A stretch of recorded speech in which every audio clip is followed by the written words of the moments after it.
اللہ کے رسول فرماتے ہیں جو صرف عورت کو پاپ کی نظر سے دیکھ لے، عورت کو، قیامت کے دن اس کی آنکھوں میں آگ کی سلاخیں ڈالی جائیں گی۔ جو حرام تعلقات قائم کرتے ہیں ان کا کیا ہوگا؟ ہمارے بزرگوں نے فرمایا جو عورتوں پہ پاپ کی نظر ڈالتے ہیں مریں گے تو مرتے وقت ان کی زبان پہ کلمہ نہیں آئے گا۔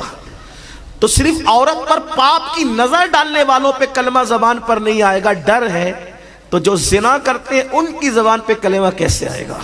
جو زنا کی فلمیں دیکھتے ہیں ان کی زبان پہ کلمہ کیسے آئے گا؟ یاد رکھنا اہل بیت کی محبت، بڑی معذرت کے ساتھ تلخ جملے ہو تو معاف کرنا، چند ڈرم شربت اور جلوس اور جلسے نہیں ہے، صرف حقائق ہے، حقائق۔ جب تک ان کو آئیڈیل نہیں بناؤ گے محبت پوری نہیں ہوگی۔ ہم نے آئیڈیل کسی اور کو بنایا، یہودیوں کو بنایا، نصرانیوں کو بنایا، کافروں کو بنایا، مشرکوں کو بنایا۔ حافظ صادق صاحب فرما رہے تھے بہت اچھی بات، میں ابھی باپو کی خدمت میں بیٹھا تھا، باپو نے بھی مجھے اشارہ دیا کہ آپ نے یہ کہنا لوگوں کو کہ